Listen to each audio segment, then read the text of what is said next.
മലബാറിലുള്ള ഒരു വൃദ്ധസദനത്തിൽ സന്ദർശനം നടത്തിയ ഹൃദയഭേദകമായ അനുഭവം ഇന്നും ഓർക്കുന്നു. ആ വൃദ്ധസദനത്തിന്റെ അകത്തേക്ക് കടന്നു ചെല്ലുന്ന സമയത്ത് അതിന്റെ തിണ്ണയിൽ കരഞ്ഞു കലങ്ങിയ കണ്ണുകളുമായി കയ്യിലൊരു പഴയ കളിപ്പാട്ടവുമായി ഇരിക്കുന്ന വൃദ്ധയായ സ്ത്രീയുടെ അടുത്തേക്ക് കടന്നു ചെന്ന് ഞങ്ങൾ ചോദിച്ചു, എന്താ നിങ്ങളുടെ മുഖത്തൊരു ദുഃഖം? എന്താണ് നിങ്ങളുടെ മനസ്സിനെ ഇത്രമാത്രം പ്രയാസപ്പെടുത്തുന്നത്? ആ സ്ത്രീ ഞങ്ങളുടെ മുഖത്ത് നിസ്സഹായയായി നോക്കി. എന്നിട്ട് പറഞ്ഞു, നിങ്ങൾ കുറച്ചു സമയം എന്റെ കൂടെ ചിലവഴിക്കുമെങ്കിൽ ഞാൻ നിങ്ങൾക്ക് എന്റെ ജീവിതത്തിലെ കഥകൾ, എന്റെ ജീവിതത്തിലെ അനുഭവങ്ങൾ ഞാൻ നിങ്ങൾക്ക് പറഞ്ഞു തരാം.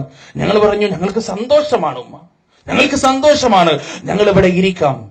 അങ്ങനെ ആ ഉമ്മയുടെ ആവശ്യപ്രകാരം ഞങ്ങൾ അവിടെ ഇരുന്നു. അവിടെ ആ മാതാവ് കഥ പറയാൻ തുടങ്ങി. അവരുടെ ജീവിതത്തിലെ പച്ചയായ ചരിത്രം അവർ പറയാൻ തുടങ്ങി.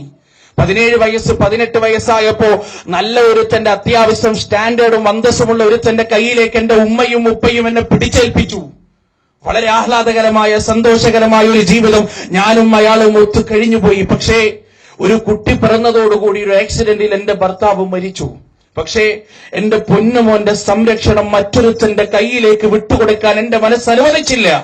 അവന്റെ സംരക്ഷണവും അവന്റെ വിദ്യാഭ്യാസവും അവന്റെ പാർപ്പിടവും അവന്റെ ഭക്ഷണവും എല്ലാം ഞാൻ ഏറ്റെടുത്തു.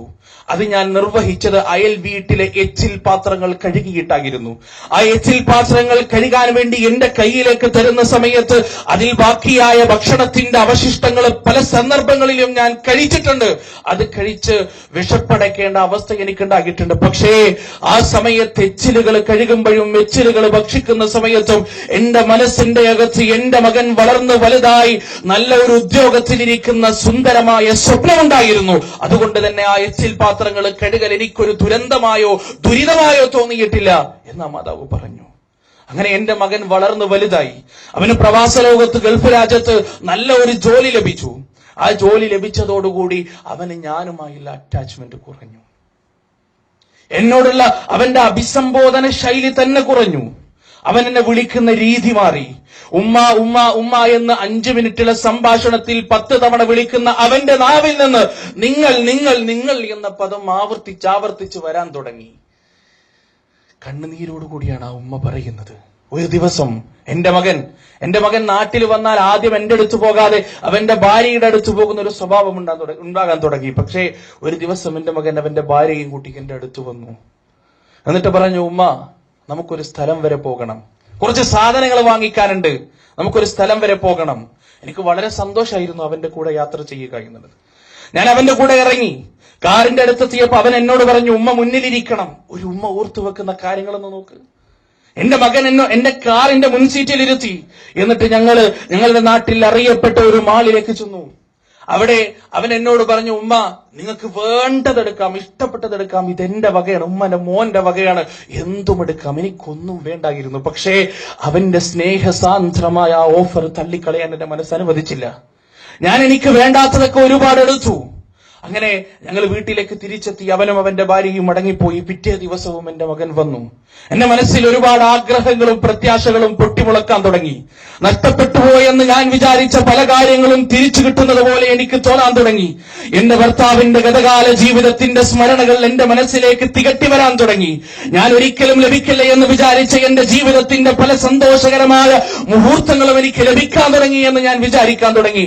അങ്ങനെ എന്റെ മകൻ 2ാമത്തെ ദിവസവും വന്ന് എന്നോട് പറഞ്ഞു, ഉമ്മ ഒരു സ്ഥലം വരെ നമുക്ക് പോകാനുണ്ട്, ഉമ്മ ഇറങ്ങണം, ആവശ്യമുള്ള സാധനങ്ങളൊക്കെ എടുക്കണം. എനിക്ക് സന്തോഷമായിരുന്നു. അവൻ ഏത് നരകത്തിലേക്ക് വിളിച്ചാലും എന്റെ പൊന്നുമകൻ എന്റെ കൂടെ ഉണ്ടെങ്കിൽ ഏത് നരകത്തിലേക്കും ഇറങ്ങിപ്പോകുക എന്നുള്ളത് എന്റെ മനസ്സിന് ആനന്ദമുണ്ടാകുന്ന കാര്യമാണ്. ആ ഉമ്മ പറയുന്നു, മകന്റെ കൂടെ ഞാൻ ഇറങ്ങിച്ചെന്നു. ആ വരവിവിടേക്കായിരുന്നു. ഇവിടെ വന്ന് പക്ഷേ വൃദ്ധസദനത്തിനെ കുറിച്ച് പ്രഭാഷണങ്ങളിലും പ്രസംഗങ്ങളിലും എഴുത്തുകളിലും ഞാൻ വായിച്ചിട്ടും കേട്ടിട്ടുമുണ്ടെങ്കിലും ഇത്തരത്തിലുള്ളൊരു വൃദ്ധസദനം ഞാൻ കാണുന്നത് ആദ്യമായിട്ടാണ്. എനിക്കാദ്യം തിരിച്ചറിഞ്ഞില്ല എന്താണ് ഇതെന്ന്. പക്ഷേ ക്രമേണ എനിക്ക് അപകടം മണക്കാൻ തുടങ്ങി. ഞാൻ എന്റെ മകന്റെ ചലനങ്ങൾ നിരീക്ഷിച്ചു. അവൻ ഒരു പണത്തിന്റെ കെട്ട് വൃദ്ധസദനത്തിന്റെ അതിന്റെ അധികാരികളുടെ കയ്യിലേക്ക് കൈമാറുകയാണ്. ഞാൻ എന്റെ മകന്റെ അടുത്തേക്ക് കടന്നു ചെന്നു. എന്നിട്ട് ചോദിച്ചു, എന്താണ് മോനെ, ഉമ്മയെ നീ ഇവിടെ ഉപേക്ഷിക്കാൻ പോകുകയാണോ? ഉമ്മയെ നിനക്ക് വേണ്ടേ എന്ന ചോദ്യത്തിന് അവൻ മറുപടി പറഞ്ഞില്ല. നടന്നു പോകുന്ന വഴിയിൽ തിരിഞ്ഞു നോക്കിക്കൊണ്ട് അവൻ എന്നോട് പറഞ്ഞു, ഉമ്മ നിങ്ങൾ ഇവിടെ നിന്നോളി, നിങ്ങൾ എവിടെ നിന്നോളി, അവിടെ നിങ്ങൾക്ക് ആരുമില്ലല്ലോ. ഒറ്റക്കല്ലേ ഞാനും ഇവളും തിരിച്ചു പോവാൻ, ഗൾഫിലേക്ക് പോകാൻ പോവാണ്, നിങ്ങളെ നോക്കാൻ ആരുമില്ല, നിങ്ങൾ ഇവിടെ ഇനി താമസിച്ചാൽ മതി. ആ ഉമ്മ, ആ സ്ത്രീ പറയുന്നു, ഞാൻ എന്റെ മകനോട് കെഞ്ചി പറഞ്ഞു, നീ എന്നെ നോക്കണ്ട മോനെ, എന്റെ വീട്ടിലേക്ക് നീ വരേണ്ടതില്ല, എപ്പോഴെങ്കിലും നിന്റെ ഫോൺ കോളിലൂടെ ലഭിക്കുന്ന നിന്റെ 2 വാക്കുകൾ മതി ഈ ഉമ്മക്ക് സന്തോഷത്തിന്.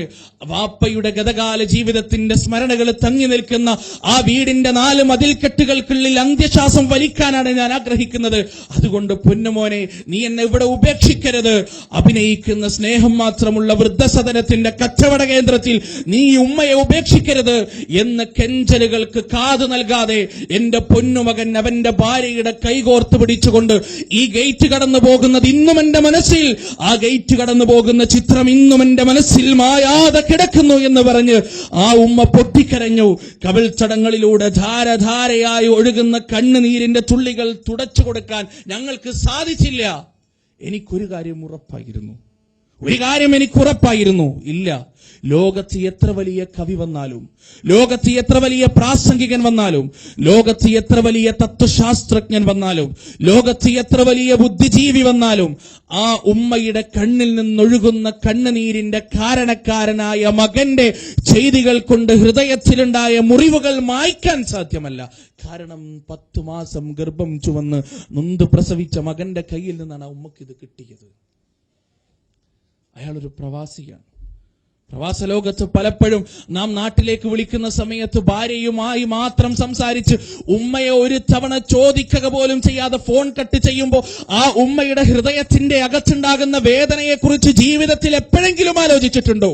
നിന്റെ ഭാര്യയുടെ മാറിടത്തിലേക്ക് പ്രേമബദ്ധനായി ചായുന്നതിന്റെ മുന്നേ, നിന്റെ ഭാര്യയുടെ കൈകൾ കോർത്തു പിടിക്കുന്നതിന്റെ മുന്നേ, ആ ഉമ്മയുടെ മാറിടത്തിലും മടിത്തട്ടിലും കടന്ന് ശൈശവവും ബാല്യവും കടന്നുപോയി കൗമാരത്തില് നിന്റെ സകല വ്യതകളും നെഞ്ചിലേറ്റിയ ആ പൊന്നു മാതാവിനെ കല്യാണം കഴിഞ്ഞെന്ന ഒരൊറ്റ കാരണം കൊണ്ട് തള്ളിക്കളയാൻ എന്ത് ന്യായമാണുള്ളത് സഹോദരങ്ങളെ?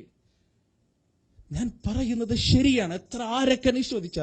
ആരൊക്കെ നിഷേധിച്ചാലും അവഗണന അനുഭവിക്കുന്ന മാതാപിതാക്കൾ ആയിരക്കണക്കിനുണ്ട് കേരളത്തിന്റെ മണ്ണിൽ, ആയിരക്കണക്കിന്. അടുത്തിടെ ഫേസ്ബുക്കിൽ കണ്ട ഒരു വീഡിയോയിൽ ഒരു സ്ത്രീ വാചാലയായി വാദിക്കുകയാണ്, ഉമ്മയെ ഞാൻ എന്തുകൊണ്ട് സംരക്ഷിക്കുന്നില്ല എന്ന ന്യായം. നിങ്ങളൊന്ന് ആലോചിച്ചു നോക്ക്.